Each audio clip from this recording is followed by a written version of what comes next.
Pues muchas gracias por la presentación. He pedido el micrófono porque me gusta más hablar de pie. Entonces, voy a estar por aquí, si no les importa. Fenomenal. Muchísimas gracias a los organizadores. Es un placer y un honor estar en la Universidad de Málaga. Os voy a hablar efectivamente de La mujer con dos ombligos, que lleva por subtítulo Cuentos y leyendas de Filipinas. Es el libro de una antología de cuentos de Nick Joaquín, un importante autor filipino anglófono que he seleccionado y traducido al español, que yo sepa es la primera vez que se traduce a Nick Joaquín al español. El libro será publicado por la editorial Pretextos, llegará a las librerías el 15 de noviembre. Pedí a la editorial que me mandara algún ejemplar para poderlo repartir aquí, pero por desgracia no han llegado a tiempo. Pero, como digo, el libro sale en 2 semanas y si a alguien le interesa que le haga llegar algún ejemplar, que me escriba, por favor, y puedo hacer una lista como de distribución de libros pues, para reseñas, etcétera. Nick Joaquín, por cierto, la portada es un cuadro precioso que se titula Modern María Clara, de 1958, del pintor filipino Victorio Edades. Me gustó este cuadro para la portada, primero porque es un guiño a Rizal, un autor del que Nick Joaquín era muy devoto, y en segundo lugar porque retrata a una mujer de la alta sociedad manileña, que es el tipo de círculos que sobre el que Nick Joaquín a menudo escribía en su obra, ¿no? Mi ponencia estará dividida en 2 partes. Haré un pequeño repaso sobre la obra de Nick Joaquín y después comentaré las dificultades que ha afrontado como traductor a la hora de verter su obra al español. Nick Joaquín nació en 1917 en el seno de una familia que hablaba tagalo y español en casa, lo cual era algo bastante habitual entre la élite manileña de la época, pero como nació en 1917, ya en plena ocupación americana, él fue escolarizado en inglés y en esa lengua escribió toda su obra literaria. Hay temas, digamos, que comparte o intereses que comparte con escritores anglófonos filipinos de su generación, por ejemplo, la ocupación estadounidense de Filipinas, la diáspora filipina a Hong Kong, a Estados Unidos, y también la dictadura de Ferdinand Marcos.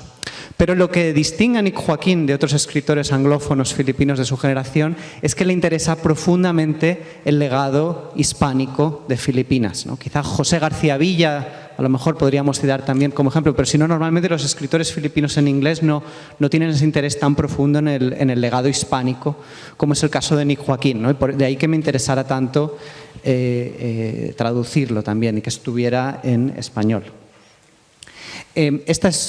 Su obra es extensa, fue un autor muy prolífico.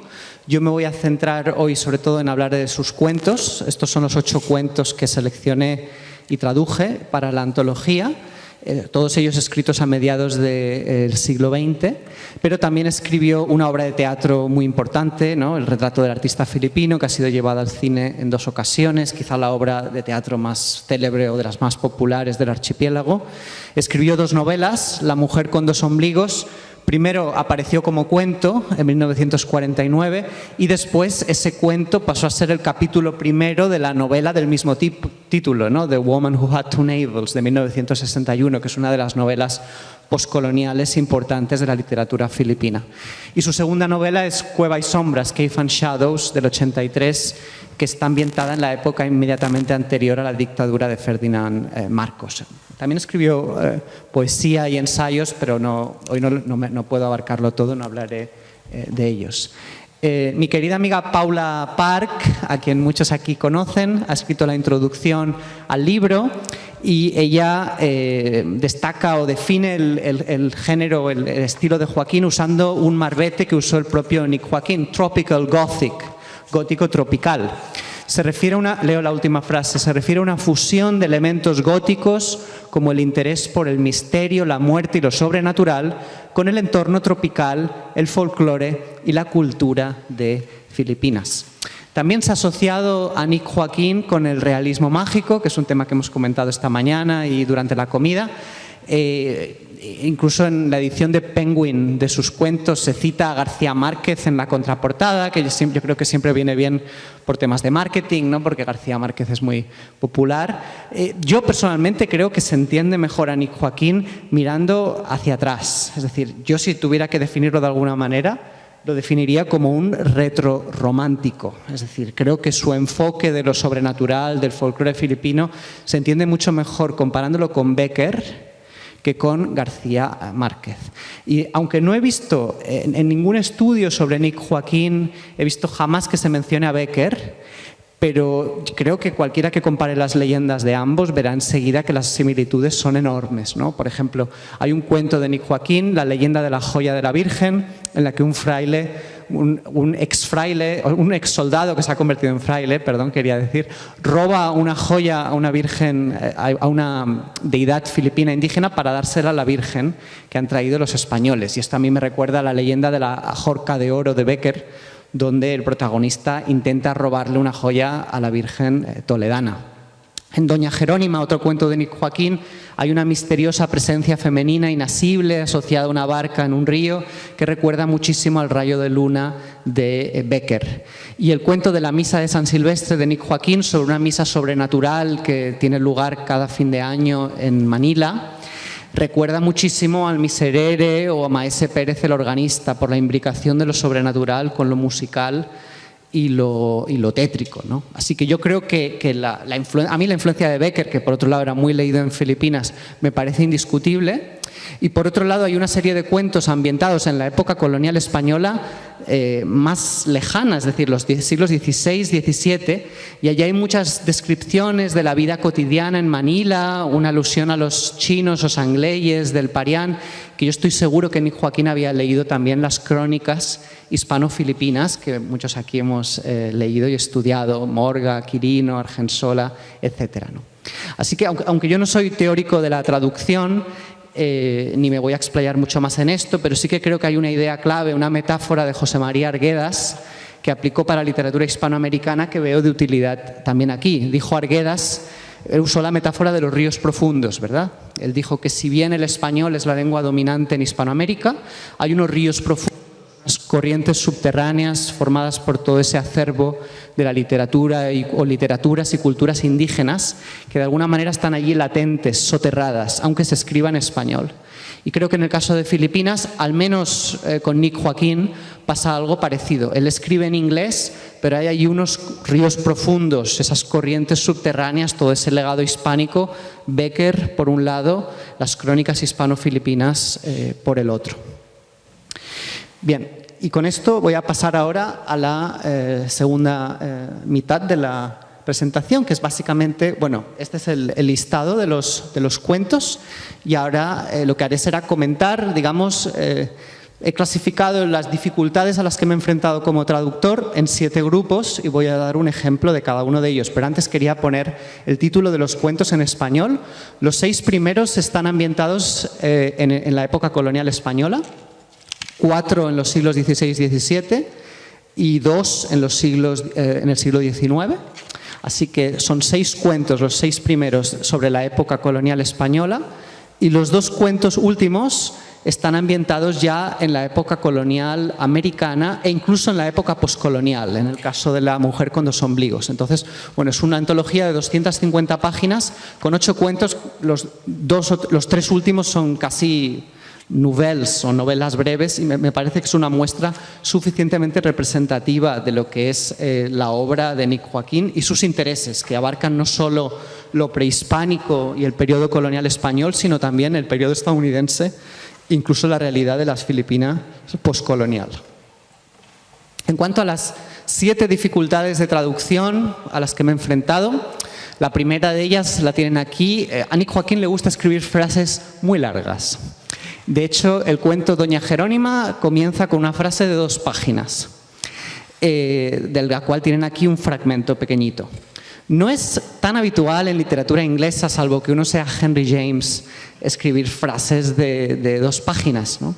Y por tanto, creo que al traducirlo al español, en las lenguas romances sí que hay más autores, tal vez, que escriben frases así de larga extensión, y por tanto no me parecía que estuviera forzando en exceso o en absoluto la lengua española al traducir frases tan extensas, ¿no? Aquí tienen un ejemplo. No voy a leer el inglés, pero leeré mi traducción y pueden compararlo con el original que está en la parte superior. En repetidas ocasiones dirigió marchas contra el palacio y gobernador tras gobernador se acobardaron o fueron sometidos o arrastrados o tras resistirse castigados y enviados gritando de vuelta a Madrid. Mientras que en Manila el arzobispo tomaba y saboreaba las riendas del gobierno, gozando la plenitud de un poder que aunaba lo espiritual y lo temporal, hasta que un nuevo enviado del rey se aventuraba a aparecer. Y continúa la frase después. También Nick Joaquín, él tenía era un hombre muy piadoso, tenía una profunda fe católica, se formó como seminarista en Hong Kong, pero no llegó a tomar los hábitos.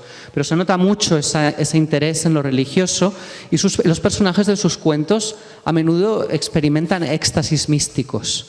Y cuando describe este tipo de experiencias, Nick Joaquín también tiende a servirse de una prosa muy barroca, con frases muy largas y ornamentadas que he intentado mantener en la traducción. El segundo asunto que quería comentar como traductor es que a veces, excepcionalmente, me he tomado alguna pequeña libertad. Cuando Nick Joaquín hace referencia a realidades que asociamos con el siglo de oro español, a veces usa palabras en inglés que son quizá un tanto más generales y yo las he traducido por equivalentes más específicos en español porque creo que esa es la realidad a la que se refiere. Por ejemplo, el primer caso nos está hablando de unos prints, de unos impresos que circulan en ferias ambulantes y que cuentan historias abracadabrantes de sucesos extraordinarios, milagreros, mágicos. Yo aquí estoy convencido de que a lo que estaba aludiendo Nick Joaquín es a la literatura de cordel. Sabemos que había muchos pliegos sueltos que circulaban no solo en España y en América, sino también en Filipinas, y por eso me permití traducir print como pliego suelto, haciendo un guiño a ese corpus. Y en el segundo ejemplo nos habla Nick Joaquín de una comunidad que se está desviando un tanto de la ortodoxia católica, que aspira a una iluminación absoluta y que se reúne en experimental communities, que me parecía un poquito soso traducirlo como comunidades experimentales, que además yo creo que no se entiende muy bien en español. Y una de las sectas más perseguidas en la época era la secta de los alumbrados, que además estuvo activa no solo en España, sino también hay casos en América y en Filipinas. Me tomé la molestia de mirarlo. En Manila hubo casos de alumbrados. Y por cierto, por eso, ya que menciona la Total Illumination en la línea anterior, pues me permití traducirlo como comunidades alumbradas, de nuevo para reforzar esa conexión con el siglo de oro, con la Manila del siglo XVII en la que está ambientada el cuento. Tercer ejemplo, referencias a la vida cotidiana en España. Este ejemplo me hace mucha ilusión citarlo porque es un cuento sobre un personaje llamado Currito, que está agonizando el pobre en una isla filipina y entonces evoca su infancia y juventud en Málaga, porque él nació en Málaga, el pobre Currito, ¿no? Y entonces en la cita se nos dice, esto es Currito, es el sujeto, evidentemente, thinking with anguish of food and drink and warm women and of his home in Málaga and of the fountains in Granada and the intimate streets there, the families gathered on benches by the wayside. Yo aquí en un primer borrador lo traduje un poco toscamente como que las familias sentadas en bancos en las aceras, pero mi buen amigo Alberto Penades, aquí presente, me dijo, bueno, pero si no había bancos en esa época, no había bancos públicos y de hecho tampoco había aceras, ¿no? Y lo estuvimos hablando y realmente Alberto sugirió que aquí seguramente se estaba aludiendo a esa costumbre en el sur de España de salir al fresco, ¿no? De poner la banqueta en la calle, hablar, digamos, servirse de la calle como un espacio de socialización para hablar con los vecinos, etcétera. Y de ahí la traducción final, las familias en banquetas en la orilla de las calles, ¿no? Que creo que refleja mejor la realidad cotidiana de España a la que Nick Joaquín, si bien escribía en inglés, está aludiendo aquí. Nick Joaquín, por cierto, vivió en España en algunas temporadas de su vida. La cuarta dificultad es que Nick Joaquín, que era poeta también, a veces incluye poemas en los cuentos. Y claro, la traducción de poesía es harina de otro costal, ¿no? Este es un ejemplo de Solsticio de verano. El contexto es una procesión en honor de San Juan y los devotos pronuncian estos versos: That we, thy servants in chorus, may praise thee, our tongues restore us. Ven que hay una rima al final. Y aquí, bueno, me tomé alguna libertad. Yo quería mantener la rima y la métrica. Tuve que añadir un verso extra. También he añadido de lenguas de fuego, que no está en el original, pero es una expresión bíblica que creo que en este contexto se ajusta. Y quedó la oración como: devuelve a tus siervos las lenguas de fuego y te alabaremos, ¿no? Con la rima asonante e-o al final de cada verso. Respecto al original, pero intenté preservar de la mejor manera posible el contenido. La quinta dificultad es que de manera puntual Nick Joaquín incluye palabras en tagalo en sus cuentos en inglés. Entonces, aquí he puesto 3 ejemplos y adopté soluciones distintas en función del caso, ¿no? En los 2 primeros casos, Naku, I didn't know your wife was so powerful and toy. Abba, it is a man. Creo que por el contexto se ve bastante claro que son interjecciones del tipo vaya o caramba. Y como ya habíamos avisado en la introducción al lector de que aparecería alguna palabra en tagalo, en este caso me pareció conveniente mantener las palabras en tagalo, ¿no? Ya que Nick Joaquín escribía en inglés y quiso incluir esas palabras en tagalo y causar quizás cierta extrañeza o que el lector que no sabe tagalo tuviera que parar un momento, pues pensé que valía la pena mantener el mismo efecto en español. Y en cambio, en el último caso, que usa la palabra tagala, hoy, you're crushing my feet. Aquí sí que vi conveniente traducirlo porque hoy en español significa otra cosa, ¿no? Y hoy sería como un ey o oye, y por eso lo acabé traduciendo así. Sexta y penúltima dificultad, americanismos, sobre todo en el cuento El progreso del peregrino yanqui, ambientado en la época de ocupación americana. Verán también que he adoptado soluciones diferentes en función del caso, ¿no? El primer ejemplo que mencionan las Liberation Era K-Rations. Las K-Rations, claro, traducido literal esto no se entiende. Raciones K no es nada, no significa nada. Son las raciones de combate que daba el ejército estadounidense durante la Segunda Guerra Mundial y por eso me permití una ligera paráfrasis en la traducción. Raciones de combate de la época de la liberación. En cambio, la palabra Jeep, que aparece a menudo porque es el vehículo del soldado americano protagonista del cuento, inicialmente la traduje como todoterreno, pero luego pensé que, bien pensado, no todos los todoterrenos son jeeps y que además el jeep es algo muy americano que ha dejado una huella en Filipinas, ¿no? Pienso en los famosos jeepneys. Y por eso al final preferí dejar la palabra en inglés, en cursiva, para dar ese toque como americanizado al cuento que también encaja con el argumento y con el tema, ¿no? Y ya por último, el ejemplo quizá más, lo que me llevó más dificultades y quizás el ejemplo más divertido también. Who's the son of a Turk? ¿Quién es aquel o quién es ese hijo de turco? Dice Nick Joaquín. ¿Qué significa son of a Turk? No aparece la expresión en ningún diccionario. Tampoco parece que la usara nadie que no sea Nick Joaquín. Contacté incluso familias en Manila de ascendencia española a ver si alguien sabía, se acordaba de esa expresión. Nadie sabía qué significa eso, son of a Turk. Pero es verdad que en inglés se usa la expresión son of a gun, que es algo así como que hijo de su madre, o sea, es un poco peyorativo, pero no mucho, no es muy fuerte.